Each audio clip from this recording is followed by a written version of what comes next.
Amis spectateurs, bonsoir. Et nous sommes à Ouaga dans le cadre d'une visite de courtoisie que nous rendons au président Moussa Dadis Camara.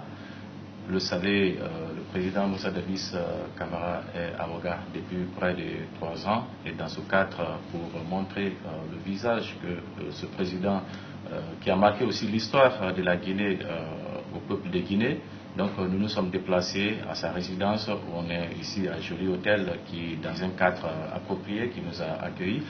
Nous allons essayer de comprendre un peu l'histoire guinéenne par rapport à ce président qu'on appelle le président emblématique, qui a aussi marqué son temps. Avec ça, nous avons le journaliste, le responsable du desk politique du quotidien burkinabé L'Observateur, Dieudonné Zungrana, et moi-même Caleb Collier. D'entrée de jeu, nous allons comprendre l'histoire de la prise du pouvoir au décès du président Lansana Conté et comment est-ce que ça s'est passé. Monsieur le Président, bonsoir. Bonsoir. C'est un plaisir que nous soyons avec vous pour un peu comprendre l'histoire. Je crois que ça serait un peu la première fois que vous allez donner la version réelle. Je sais que vous avez parlé avec Alain Foucault, vous avez donné des explications. Mais aujourd'hui, Monsieur le Président, est-ce qu'on peut avoir une certaine idée? Est-ce que vous étiez préparé pour prendre le pouvoir en Guinée? Merci de cette question. Je n'avais jamais pensé à un problème de pouvoir pendant que j'étais encore à l'université. Et même lorsque je suis rentré, j'ai été incorporé au sein des forces armées. Pas du tout. Et il était question simplement, à un moment donné, après la prise du pouvoir du feu général Lansana contre le CMRN, et avec son gouvernement, qui avait jugé nécessaire d'incorporer des universitaires pour essayer de préparer la relève. Et donc, le choix était un problème de destinée. Sinon, ma spécialité, j'avais déjà fait les tests des banques, comme la BCG, la Société Générale de Banque. Et donc, en principe, je devrais travailler dans l'une de ces institutions. Mais le destin étant tel... Mais est-ce que à votre incorporation en 90, comme vous dites que c'était pour préparer la relève, est-ce que vous avez en ce moment pensé au pouvoir? Parce que non, c'est là où je parle d'abord du destin, parce qu'à l'université, bon, avec d'abord ma spécialité économiste financier, je pensais au ministère des Finances et puis autre chose. La preuve en est que la plupart de mes promotionnaires sont dans ces banques. Et deuxièmement, l'une des preuves les plus palpables, quand j'ai pris le pouvoir, le gouverneur de la Banque centrale, c'était un ami et un collègue de promotion, et à l'issue duquel nous passions nos bons souvenirs depuis la fac jusqu'à l'université. Puis c'était un brillant garçon, en guise de souvenir, et puis pour que je puisse rester quand même reconnaissant à mes promotionnaires, je l'ai nommé gouverneur des banques centrales. Donc, ça veut dire que je n'avais pas une idée lorsque je rentrais dans l'armée pour dire que je rentre dans l'armée pour le pouvoir en toute sincérité. C'est le destin qu'il a voulu. Oui, mais à quel moment exactement vous avez... Au moment où vraiment j'ai commencé à y penser, c'est après ma formation en Allemagne. Et quand je suis revenu de l'Allemagne, j'ai été muté au contingent des Nations Unies en Sierra Leone. Et à partir de ce contingent qui était en Sierra Leone, basé en Sierra Leone, quand j'ai fait les 1 an, et j'ai vu que tout le contingent guinéen au compte de l'UNAMSIL à l'époque j'étais dans leur esprit, en tenant compte de leur gestion, en tenant compte de la façon de les employer, et puis même mon comportement. Donc de là, j'ai eu une promotion, je suis revenu à Conakry en Guinée, où j'ai commencé ma carrière particulièrement à l'intendance. Et compte tenu aussi du caractère que j'ai, parce que l'honnêteté, la générosité, Donc, dans un laps d'un an, de 2 ans, j'étais pratiquement dans l'esprit de tous les militaires. Ça, c'était vers quelle année? Ça, c'était en 2001, 2002 et 2003. J'ai opté pour aller en formation, parachutiste commando et puis le cours de capitainerie. Ça, déjà, vous aviez... Oui, c'est à partir de là que j'ai commencé effectivement à penser que d'un moment à un autre, si seulement je restais correct, sincère envers moi-même, sans être ambition, je pouvais être quelqu'un demain. Qu'est-ce que je veux dire? C'est-à-dire la loyauté que j'avais pour le feu général Lansana Conté, en tenant compte de ma réputation au sein des forces armées, que toute l'armée guinéenne, presque, j'étais leur idole, les hommes et consorts. Donc, je me suis fait une ligne de conduite. Ne pas trahir cet homme ou ne pas le faire quitter par un coup de force. Sinon, j'ai eu 3 occasions où les hommes sont venus me dire de saisir le pouvoir. La preuve en est que tous les événements qui se passaient, les mutineries, j'étais la seule personne. Quand ça tirait, je pouvais m'arrêter devant la troupe et je leur disais de retourner dans les casernes. C'est à partir de là, j'ai compris qu'un jour, je peux jouer mon mot. Si seulement je suis sincère et honnête, si je reste loyal devant le fait général. Voilà, là on comprend, c'est dans les années 2000, 2001 jusqu'à 2003, vous avez commencé à penser au pouvoir. Et je suis revenu en 2004, après ma formation. En 2004, 2004 m'a réellement prouvé qu'après le vieux, je pouvais dire un mot. Si cet homme trouvait une mort naturelle, que je pouvais jouer un rôle important. Pourquoi en 2004 vous avez pensé à ça? J'ai pensé à ça en 2004 parce que je savais déjà la réputation que j'avais au sein des forces armées.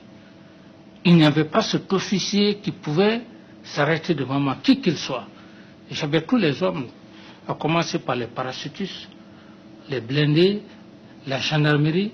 Et c'est là d'ailleurs mes relations avec même le général Martinet c'est beaucoup amplifié parce que on m'avait soupçonné à un moment donné et que j'avais l'idée de faire un coup d'État, mais toutes les fois qu'on leur envoyait ce message, et vraiment ils disaient que non, cet homme n'a pas l'idée de faire un coup d'État, nous ne sommes pas sûrs, et donc il n'avait pas pratiquement de peuple. Donc ce contact est resté entre cet homme et moi, et bien sûr avec beaucoup de gens, et donc 2004, 2005, 2006, quand il y a eu la dernière mutinerie, c'est là où j'ai su que je peux jouer un rôle dans la mesure où je restais dans une ligne de conduite. Parce que ce jour, quand les militaires ont envahi le camp Samori, ils m'ont dit de prendre le pouvoir. Mais j'ai dit quel pouvoir? J'ai dit quel pouvoir? Le vieux, son état de santé, vous allez prendre le pouvoir, ça ne sera pas de l'amusement, il va y avoir des échanges de tirs et il y aura des bains de sang.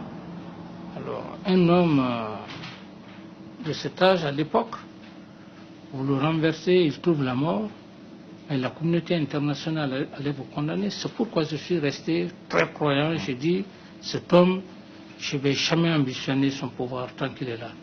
Et voilà, Dieu donné. Oui, mais à quoi est due votre popularité au sein de la Grande Muette? Est-ce parce que vous étiez au sein des hydrocarbures ou est-ce de par votre caractère? Voilà, vous savez, c'est pas simplement le matériel qui fait la force des hommes dans une armée. L'armée est un monde à part. Tu peux avoir les moyens, mais si tu n'es pas modeste, si tu n'es pas honnête, sincère, tu peux donner aux hommes, mais si les hommes se rendent compte qu'il y a un autre homme qui est vraiment sincère, qui est vraiment militaire dans leur esprit, quand il y a un événement, avant même l'événement, toi-même qui es là, tu vas apprendre qu'il y a tel, en cas de situation, c'est tel vraiment qui peut être tel. Ça a toujours été comme ça. Donc, ce n'est pas forcément l'argent ou bien le poste, mais c'est le comportement, le caractère. Parce que cette armée avait compris que j'étais passionné par rapport à la formation. Et le militaire, c'est ça. Il faut avoir la vraie formation. J'ai abandonné le même poste que vous le dites. C'est là où tous les militaires ont eu confiance en moi. J'ai laissé le poste des hydrocarbures pour aller pour la formation parachutiste commando et le cours de capitainerie. Donc j'ai perdu le poste. C'est là où ils ont compris que ce n'est pas un homme d'argent, c'est un homme de conviction. Avant que je n'y vienne, pratiquement toute l'armée guinéenne n'était pas contente. Ils ont dit qu'il faudrait que je récupère le poste. Mais ce n'était pas comme ça. On m'avait envoyé déjà à l'état-major général des armées aux opérations.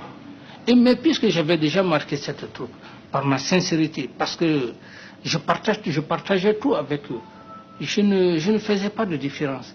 Donc j'étais un homme qui savait aussi les contenir, qui savait les conduire. Et donc ce grand souvenir est resté dans leur esprit.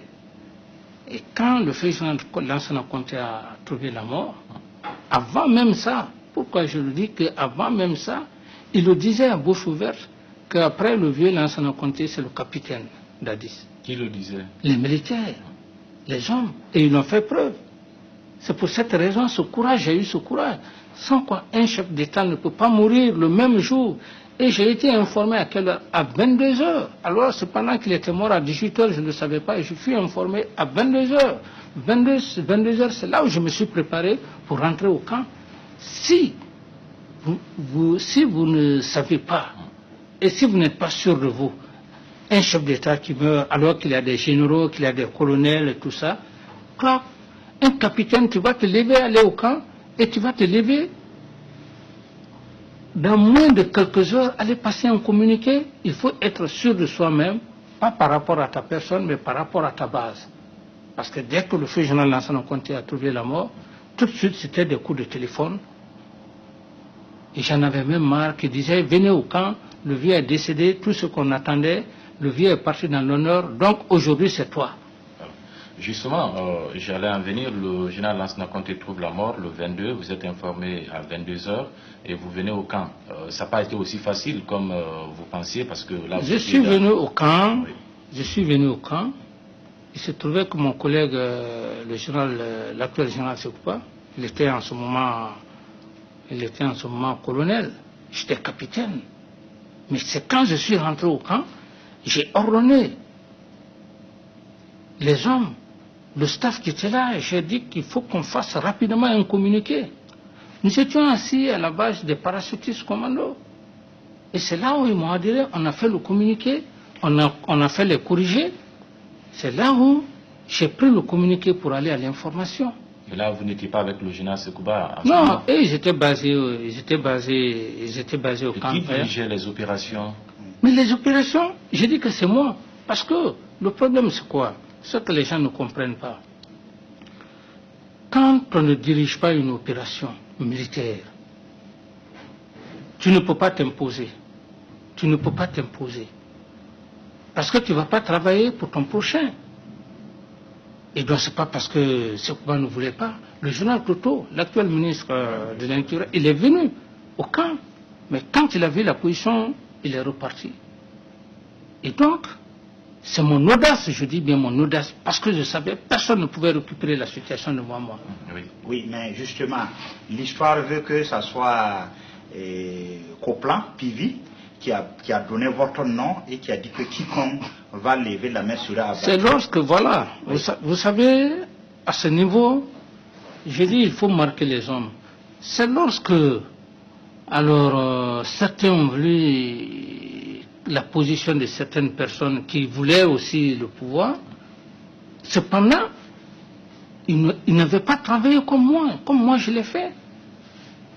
C'est là où j'ai dit que personne ne peut récupérer la situation du moment. Sekouba n'a jamais été dans la capitale.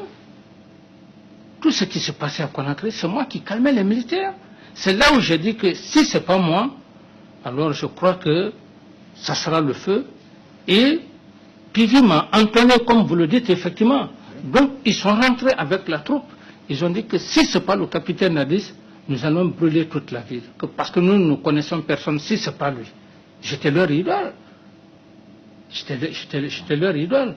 Et en ce moment, quelle était la réaction du général Sekouba? Non, il était hésitant, il ne pouvait pas. Parce que, vous savez, en matière de pouvoir militaire, il y a les rapports de force. Même moi, je vous le dis en toute sincérité, quand tu vois les rapports de force, tu vois que ton ami qui est là, s'il a une grande force de frappe, tu ne peux même pas tenter, tu ne peux même pas avoir le courage de récupérer, parce que tu sais que si tu tentes, il peut ordonner ses hommes pour t'arrêter, pour t'attacher.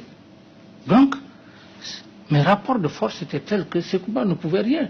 J'avais tous les parachutistes commandos de Kinya, un bataillon, et les rangers qui étaient basés à Soronkoni, à Kankan, ils étaient tous avec moi, et tout le camp de Faya, les blindés, l'infanterie, l'aviation, ils étaient avec moi, et même la gendarmerie, sans compter le BQG. Donc ce rapport de force, il était déjà construit, il y avait très fort longtemps. Donc il a été intelligent, il ne s'est pas opposé, sinon il allait perdre. Et voilà, par rapport au général Sekouba, il y a d'autres versions qui disent qu'il était, comme vous le dites, il était à l'intérieur à Macenta.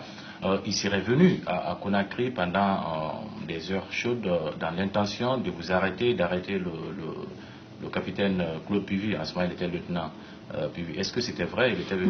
Bien sûr, c'était vrai parce que, vous savez, il faut se dire la vérité, c'était dans l'intention, mais je parle de rapport de force.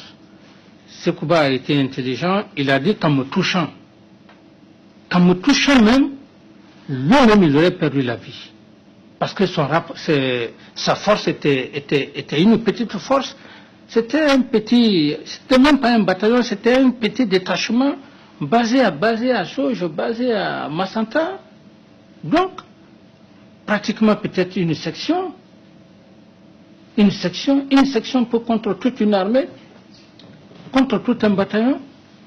Et quand il est rentré, quand il a vu la position, la réaction des hommes au camp de Faya, il s'est ressaisi. Sinon c'était dans l'optique. La mission fondamentale, effectivement, après tous les renseignements, la mission fondamentale pour laquelle on l'avait amené au camp de Faya, c'était pour m'empêcher, et effectivement aussi Couplan, mais il n'a pas pu. Et finalement, il a dit que s'il tentait, mais ça allait être de la guerre, ça allait être infernal. Parce que mes hommes allaient violemment réagir. Et même moi, j'allais réagir. Donc, il est rentré, intelligent qu'il était.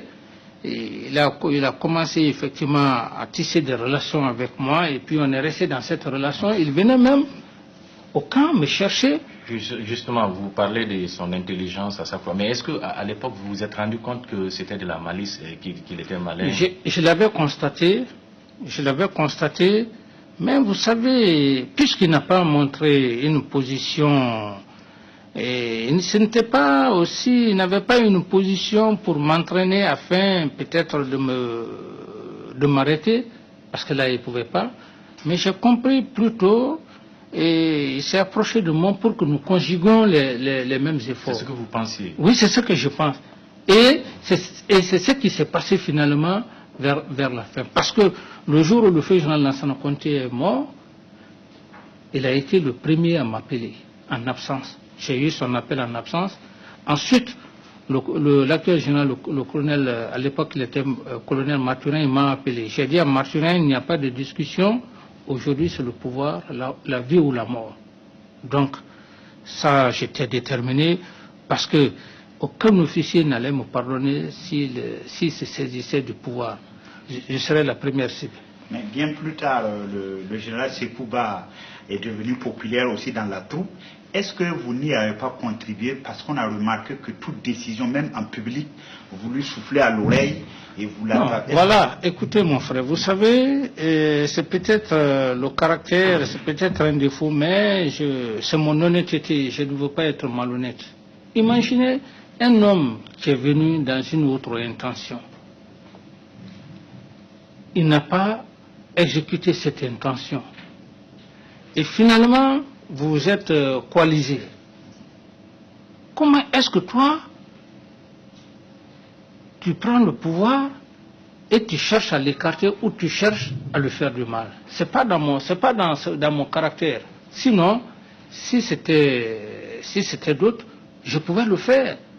Mais je l'ai approché et j'ai voulu être sincère dans mes amitiés, dans mes rapports avec lui. C'est pour cette raison, et toutes les fois quand nous sortions ensemble, et puis même quand je veux prendre une décision, je lui demande, amicalement. Et c'est tout à fait normal pour un homme qui est reconnaissant, il faut être reconnaissant. Donc, c'est pour cette raison, et je l'ai fait grandir, parce que l'intention qu'il avait au préalable, s'il ne l'a pas fait, et on s'est coalisé jusqu'au moment où les choses ont abouti. Si au moins, le moment où je suis arrivé au camp, s'il s'était opposé pour dire non, on ne peut pas faire un communiqué à l'heure là, il aurait déjà scission. Mais il a adhéré, il a adhéré, il a accepté mon idée de faire un communiqué. Voilà, aujourd'hui, vous parlez de votre honnêteté, mais est-ce que si c'était à refaire, vous allez refaire la même chose, c'est-à-dire porter confiance en quelqu'un qui aussi au prime abord voulait vous ôter la vie, parce que lui aussi il voulait le pouvoir à un moment donné, mais compte tenu des rapports de force, comme vous le dites, il a désisté et il s'est allié à vous. Bien sûr que vous êtes dans l'armée, c'est des stratégies à adopter pour aboutir à un objectif. Est-ce que vous allez refaire? Non, vous savez, l'histoire... il n'y a pas une répétition d'histoire. Hein. L'histoire, c'est l'histoire, le passé, c'est le passé. Et seulement, bon, vous savez, il y a certains caractères, certains comportements que l'homme ne peut pas changer. Quand j'ai confiance, mon honnêteté envers quelqu'un, je ne veux pas être malhonnête.